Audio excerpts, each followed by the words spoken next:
Hello, hello, everybody. My name is Alejandro. This is Jordan. Welcome to 2D Gens and the mic. And we're here to talk to you about just some of the craziest things that have been happening. Today, later on, we're going to be talking about the possibility of a 2014 season. But first things first, we're going to dive in and talk about the amazing World Cup final. Let's start off with the third place game with France. That game was absolutely nuts. France and England. I remember going into halftime thinking England is just absolutely just having their way with France, doing everything possible.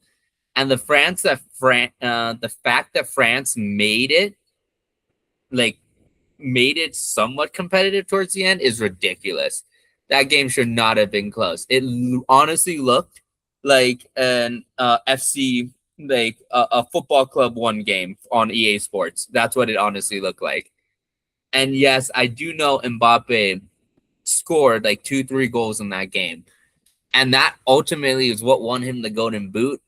But a part of me is just like, okay, cool, awesome. He scored like 8 goals out of 12 that were scored that game. I know that's an exaggeration. He scored 2 goals out of 4.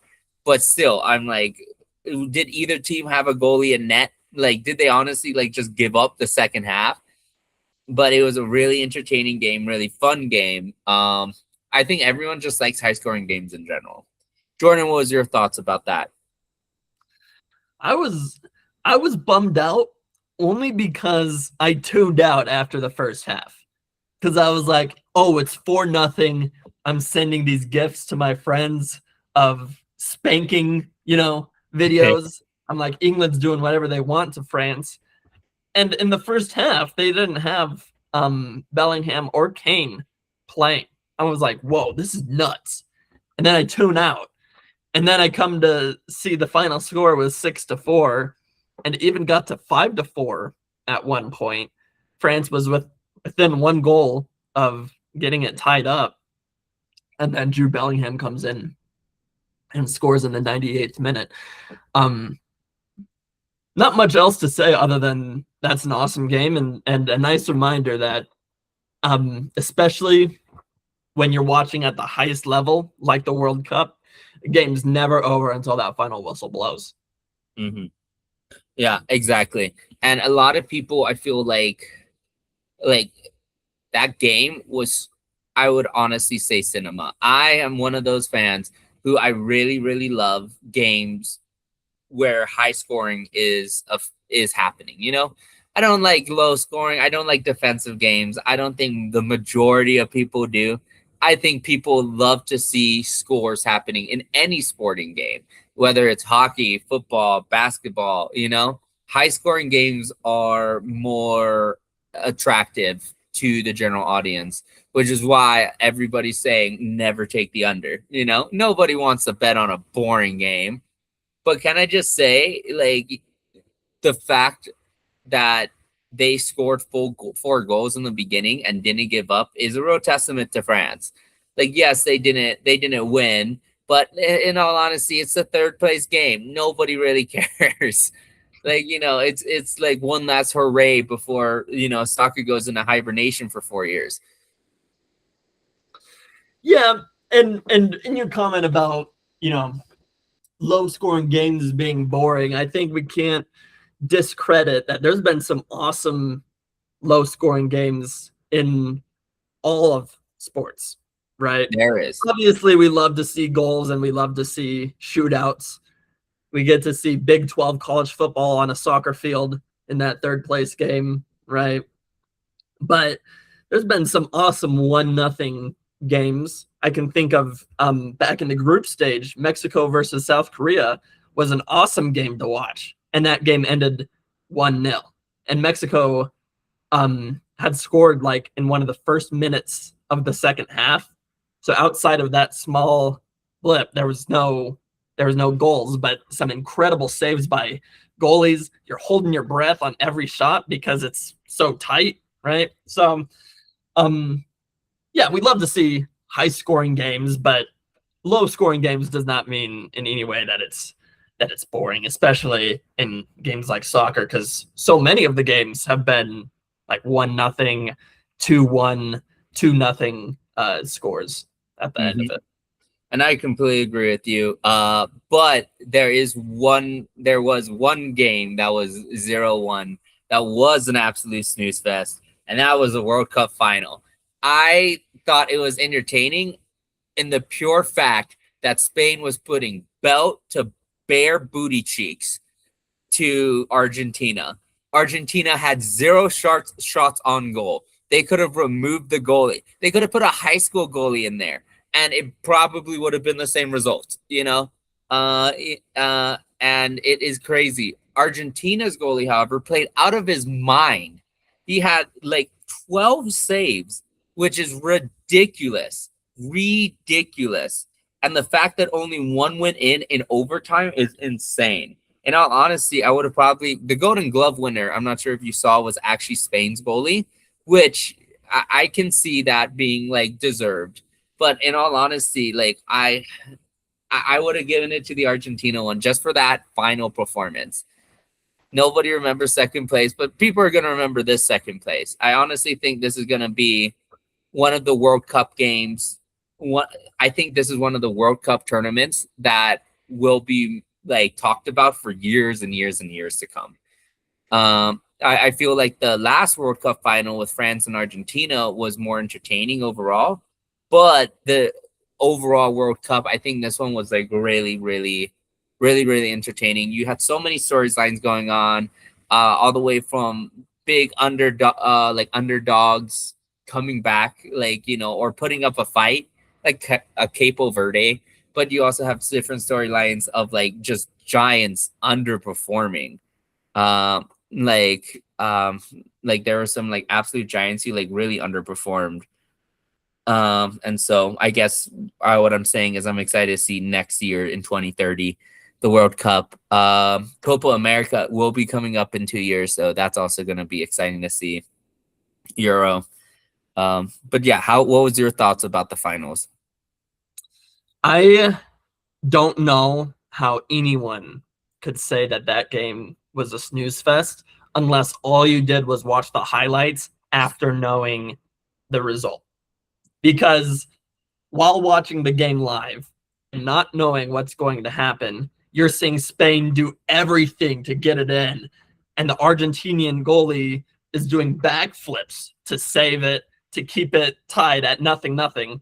And you know the greatest player to ever be on a soccer field is on the other side. And if he gets one chance, it might be game over. You know, there's a lot of thrill there. Sure, the highlights afterwards, when you know the result, might be boring because you see Spain pretty much just has it on Argentina's half the whole game, right? And they're going shot after shot after shot. But like, there was a lot of thrill there. It's like, how much more can this goalie do to save this team? And is Argentina going to get one breakaway, 1 3-on-2 that gives them a goal to take the lead? They didn't. And we knew too going into this game that it was going to be low scoring. I had predicted that it was going to be 1-1 and that Spain was going to win in penalties. You had texted me saying that you thought Spain was going to win in extra time, but that it would be 2-1. Yeah, technically I was right about half of it. We expected a low scoring game. Didn't expect it to be this low scoring, but I thought the game was awesome. And yeah, you know, this is what it looks like to beat the champ. You got to beat the champ, right? And they didn't give Argentina a chance. So I thought it was an awesome game. I was really entertained. And even though there was 0 shots on goal, you got to look at the last few minutes of that game. Argentina was shooting it. They just kept missing, but they had some great chances. And I mean, when the pressure's that high, you know, and it just hits a little bit too middle of the foot, you know, it's going to go flying, which it did. But yeah.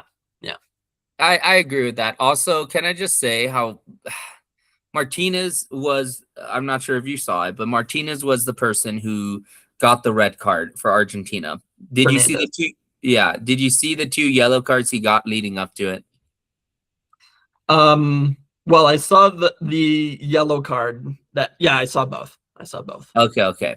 Because both of those were just completely unnecessary. You're playing the biggest game of your life, and you are the first yellow card. He was whining about a missed penalty, went up to the ref and started crying in front of his face.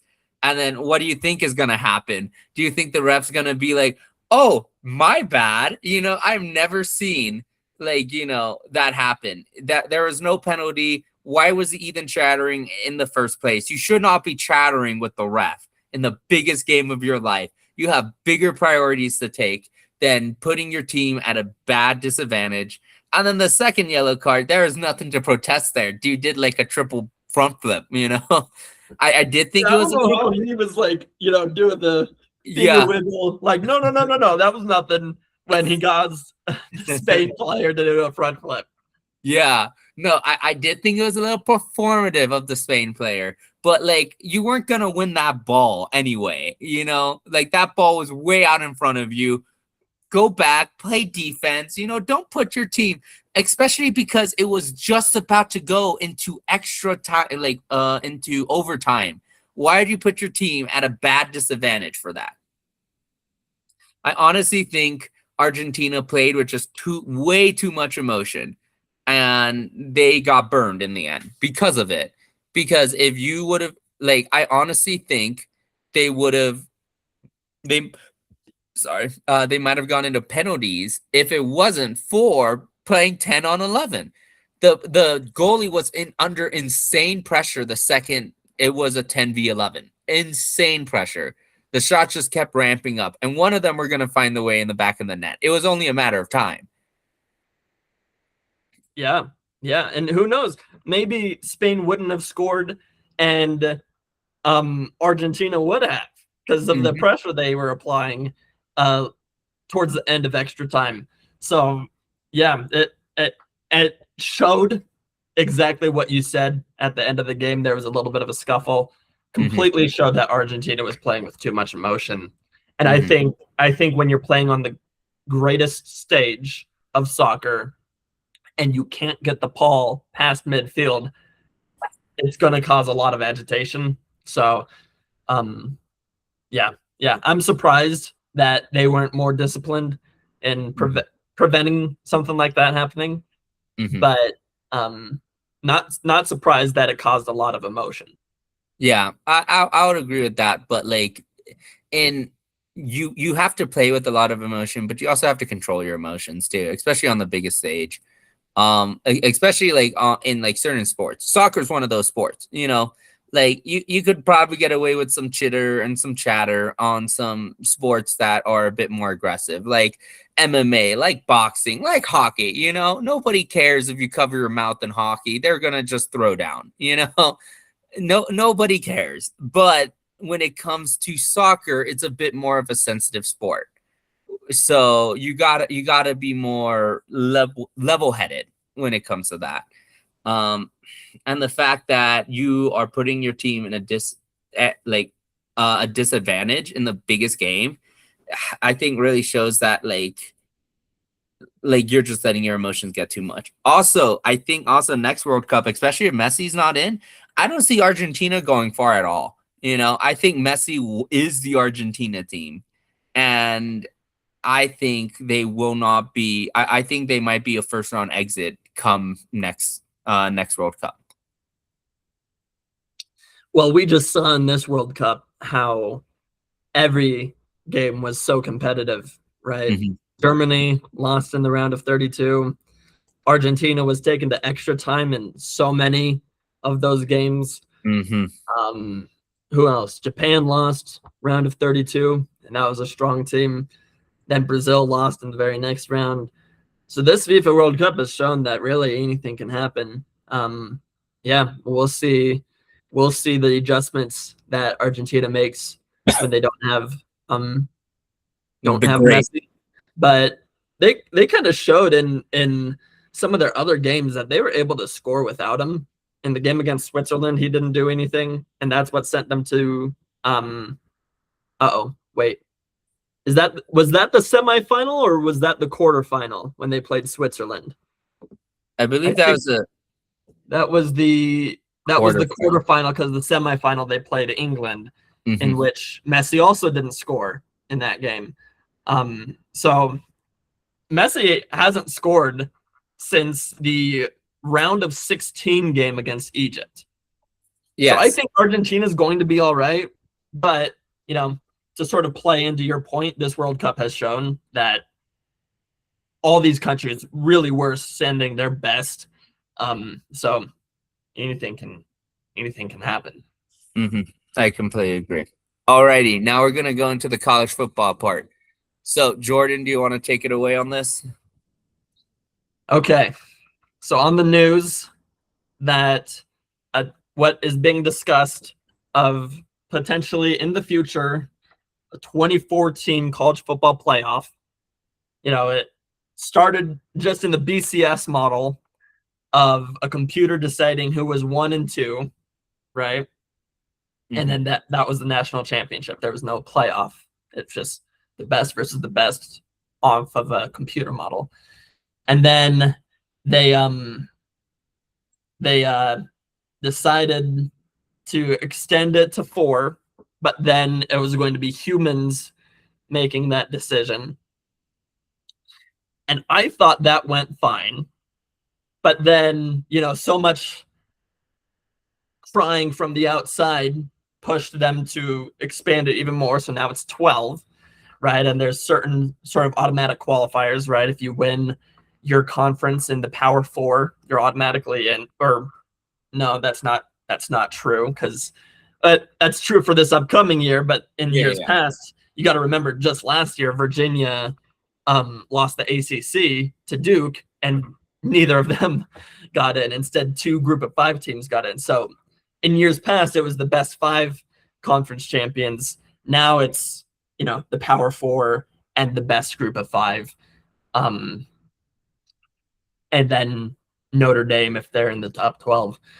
But now what's being discussed is the top 24 getting in, and so before I give my thoughts, because I feel like I've already kind of hinted at what my thoughts are. Alejandro, do you want to share yours? I I really like the idea. I think it's gonna happen purely also because I think, people like money.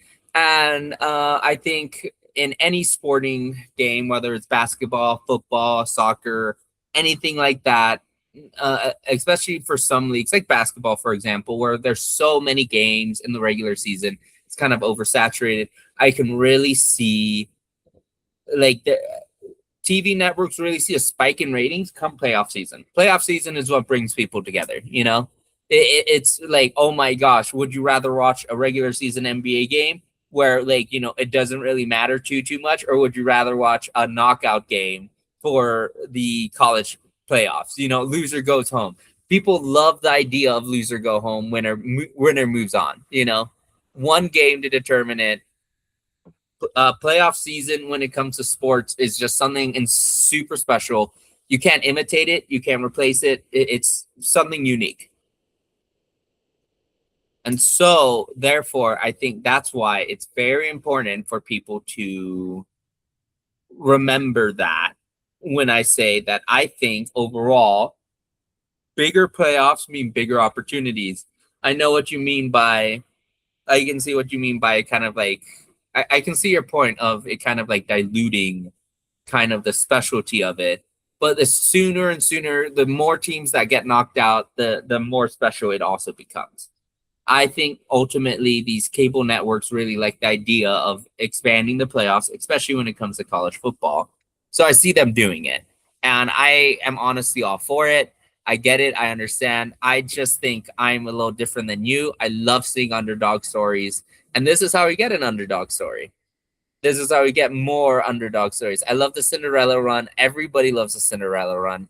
Um, and we can't do that unless the college football expands. Okay.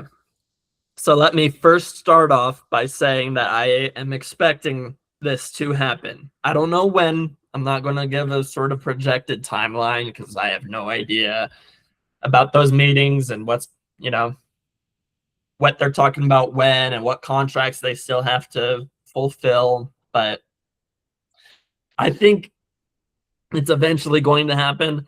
I'll be surprised if it doesn't, but I am not too excited about it. I think 12 is perfect.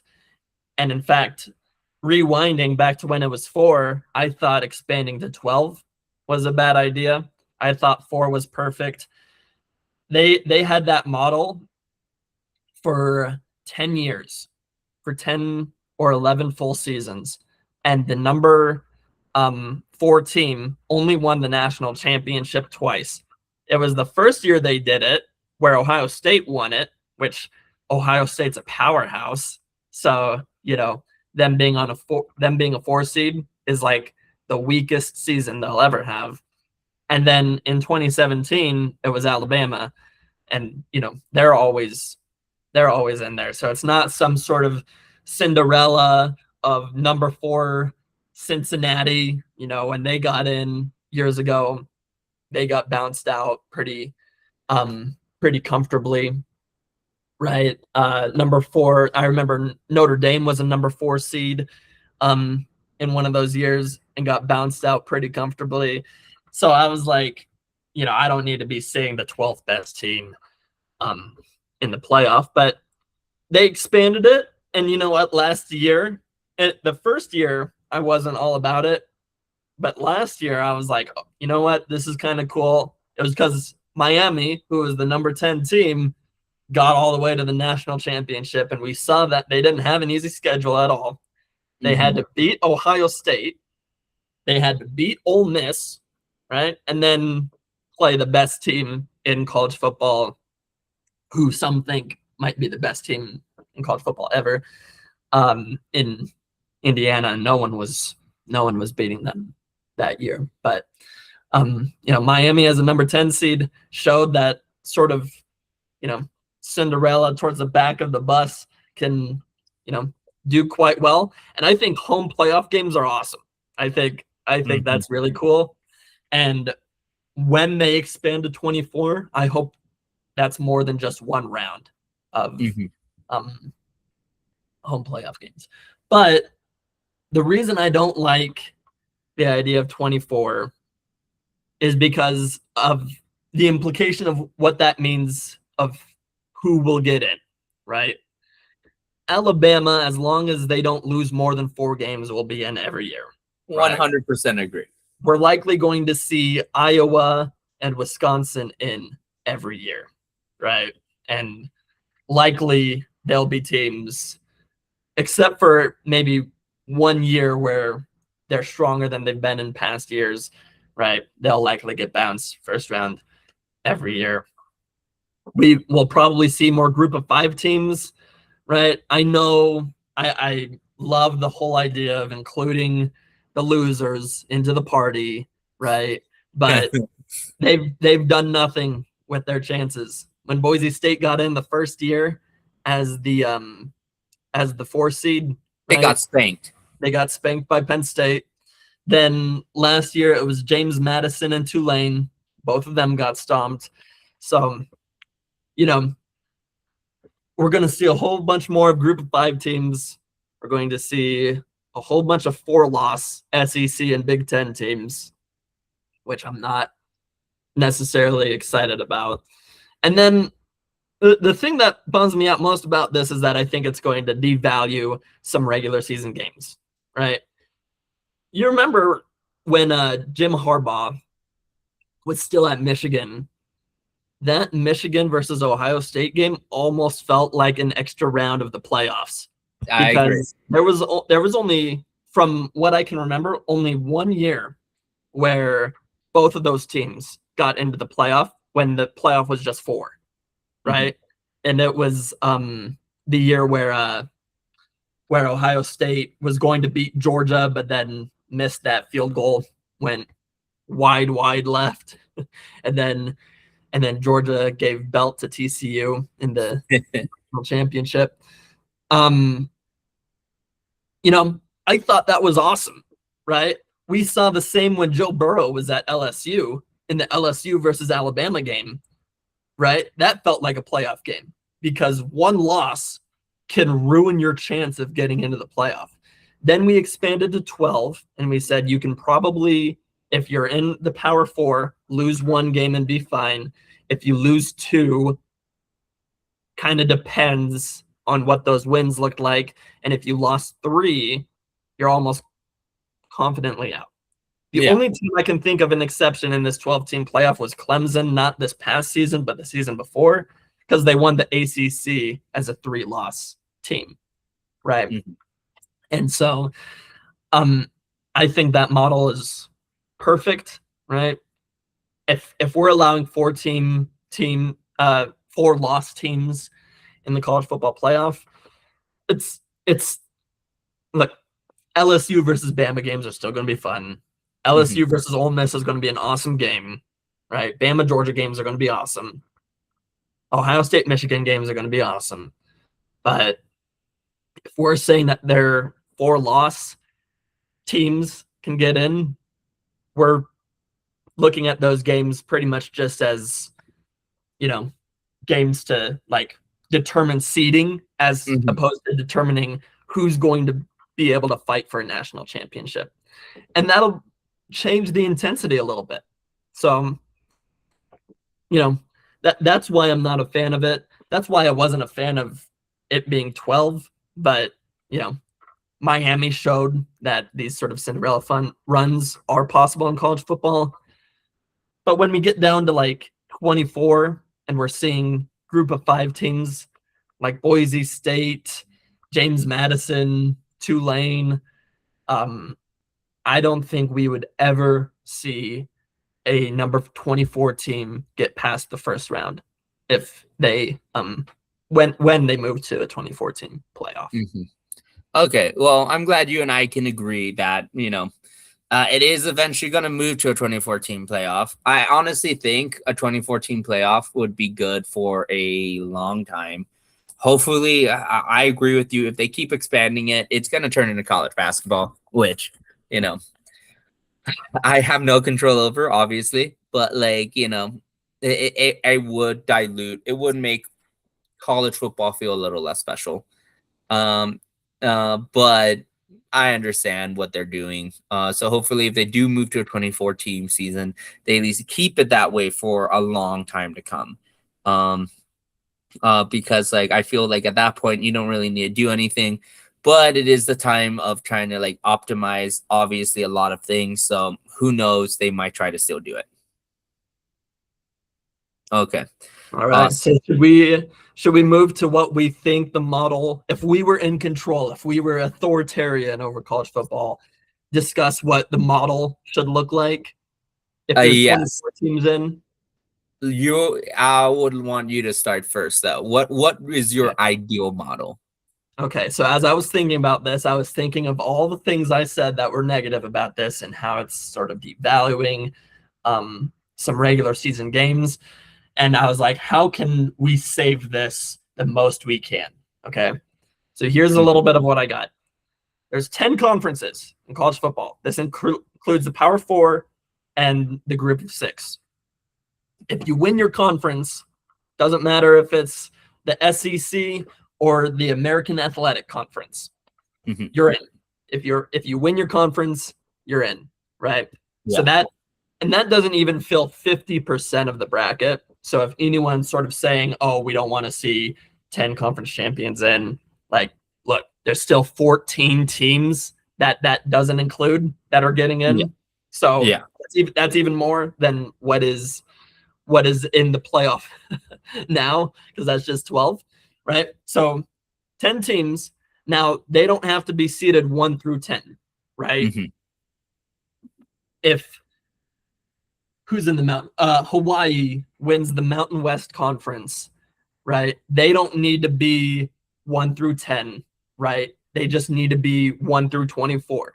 So likely we would see these group of 6 teams kind of be around 20 to 24. Right. As long as they get in, that's all I'm pushing for. The 10 conference champions get in. And then after that, just the next best 14 teams. The committee can decide that the same they do now, right? And they just at the end, right?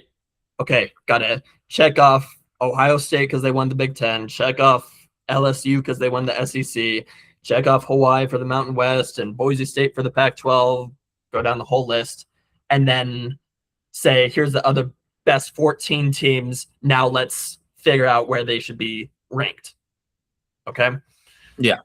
And then I think we need to see 1 through 8 get a first round bye and see 9 through 24 get play in home playoff games. I love that. That's awesome. And so and when 9 through 24 they eliminate themselves, right? So then by the end of that, 1 through 8 plays 9 through 16. And I hope that next round is home playoff games as well. We see 1 play 16 at home, 2 play 15, 3, 14, right? And then when it gets down to just 1 through 8, that's when we can sort of do the bowl games of having it play at Cotton Bowl, the Rose Bowl, all that stuff, and go how we normally see the playoffs go. And so when it goes to 24, that's how I hope to see the model shape itself. Okay. I would say I like that overall. I like that overall. I think they would have to. I think this is one of the things that would give them more options. It will, I honestly think it will give them more options to play around with overall. Like more teams in the playoffs mean more options to play around with, all that fun stuff. The way I see it happening is actually the 24 teams. If you win your conference, you're automatically in. No matter what, you're automatically in. I feel like it's either committee or computer at that point will determine rankings. Like obviously, like if you are like the best in the nation, then obviously like that's how it goes. I feel like rankings are the one thing that's a bit iffy with my plan. I do like the committee, but I do feel like they make wrong calls sometimes, and they are biased. Whenever you throw people in there, there's always obviously going to be some bias. And so basically, if you win your conference, then you're automatically in, regardless of ranking. And then ranking falls in from there. I feel like if you're in the top 8, you get an automatic first round bye. I feel like top 8 teams, automatic first round bye. And then that will leave 16 teams. I would say the first half of this 8 teams, so 8 ranking like 8, 9 through 16, will have home field advantage. I feel like it will be like the NFL playoffs. If your record or your rating is better or higher than a team you're going to face, then you get home field advantage. So, like for example, if team number 9 is playing team number 24, they get home field advantage. If they win and move on, let's just say hypothetically play team number 1, they lose that home field advantage because team number 1 gets that home field advantage. I feel like home crowds in college playoffs, in college football in general, just will go insane. I feel like that would make it more wide open. But that's what I have right now for my ideal situation. So I think the only difference you and I had was that you would like to see home field continue throughout the whole playoff. Yes, except for the finals, because I know, the championship. I know that's set, and so I know you can't do it. I just like home. I love home playoff games, and I love the crowd. Like, can you imagine, a semifinals with the Nittany Lions, like at home? This is just hypothetically, or like Alabama home playoff team to determine home playoff game to determine whether or not they go to the college championships. Like that crowd will be ballistic. And I honestly feel like crowds make a lot of games. It makes it more entertaining. When the crowd's engaged, everybody's engaged. The crowds definitely play a big part. I agree. The only problem you run into is losing the Rose Bowl, losing the Cotton Bowl, losing the Mhm. Sugar Bowl, where like they are at certain sites, right? They're not playing the Rose Bowl in Pennsylvania. They're not moving that to Pennsylvania, right? They play at a certain stadium in Los Angeles, Mhm. right? And so, and I don't want to lose that because the Rose Bowl is awesome. I It remember, is. I remember when Alabama and Michigan played the semifinal, um, uh, at the Rose Bowl, and that was awesome. And look, these crowds, these fans, they travel for this, so you know the crowd is going to be awesome wherever they play. But certainly, home field is awesome, right? That's why I said first two rounds, up until it gets to just 8 teams left, let there be home field. Because then, yeah, we're gonna see a lot more Penn State whiteout home games. We're gonna see LSU at night play a home game. It's gonna be awesome. It's gonna be really awesome. That's what I love about the first round of the round of 12. And Mhm. if they expand to 24, then I hope we see um a lot more of that as well. So let me ask this, and you might have already touched on it, but do conference champions get ranked in a certain order, or are you with me that, if Hawaii wins the Mountain West, right, they can be in the college football playoff, but probably shouldn't be as high as a one-loss Ohio State team who didn't win I their conference. agree. I did touch on that, and I agree with you. I feel like winning your conference championship punches your ticket in, but that's where I was talking about the committee versus computer, because I'm like, I think at that point, like when you get the people who are in, maybe a committee or like a computer, no, like makes the rankings from there, if that makes sense. Yeah, yeah, I agree completely. So, well, I guess the only disagreement you and I have is on if they should do it or not. Hmm. Um, and so, and look, I don't think 24 teams is going to ruin college football, No. but you know, anything I say will just be repeating myself from earlier, right? Yeah. Some of these rivalry games in the regular season used to feel like an elimination game. They won't be that anymore. Hmm. Well, I'll also let you know this. It's really, really hard to ruin any major sporting leagues right now. I feel like honestly they're too big to fail. They can do things that might pull them away and might lower ratings, but no matter what's gonna happen, they're always gonna have a fan base. Like look at the NBA, for example. They're trying new things. Sometimes it works, sometimes it doesn't. Sometimes the fan are really engaged, sometimes they absolutely hate it. Um, Sometimes do sports teams make do sporting leagues make super dumb decisions? Yes. But like, there's not gonna be another like, I'm not worried about the XFL replacing the NFL one day. That ain't gonna happen. Like the NFL can make such stupid decisions, but like every other person who I know does not even know what the XFL is. So it's just too big to fail, no matter what. Right now, they're just going to try expanding because every company, and this isn't just in sports, every company in general, the way you keep growing as a company is you keep growing. If you ever stop growing, then you eventually will die. And so these sporting teams are just trying to grow. They're trying to see what will get more audience, get more revenue, get more advertisements. They're playing around with things. That's all it is.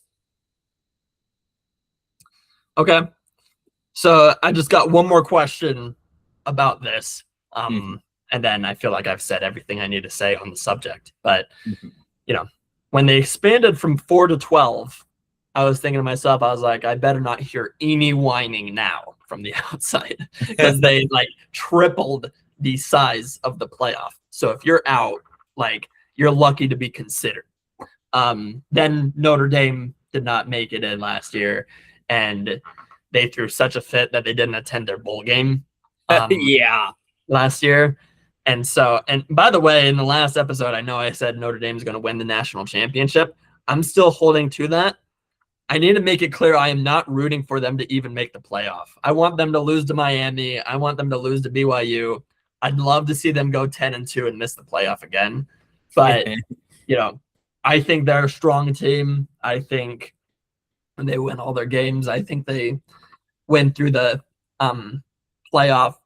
And it's not too crazy to say because DraftKings, last I checked, had them at like second most likely. I think it was Ohio State at plus 600 and Notre Dame at plus 650. So it's not a crazy, I didn't go too bold with it, but okay. So back into the 24 team, right?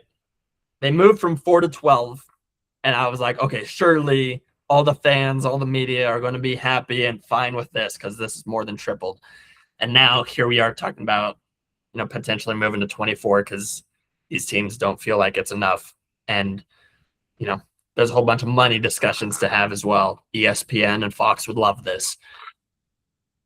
If they expand to 24, what would stop them from expanding one day to 36, one day to 48, one day to 64 or 68, like March Madness? March Madness has 68 teams. I heard them discussing 72 and having like an extra round of the first 4. What's stopping them from in another 10 years having a discussion on if 24 is enough? Absolutely nothing. In the words of Conor McGregor, absolutely nothing. I'm gonna be honest with you, man. There's absolutely nothing. I know Fox, I know NBC, I know all these companies would do it. The only thing I can think is like it is some sort of players union. I know the NFL, NBA, all these major sporting leagues have player unions.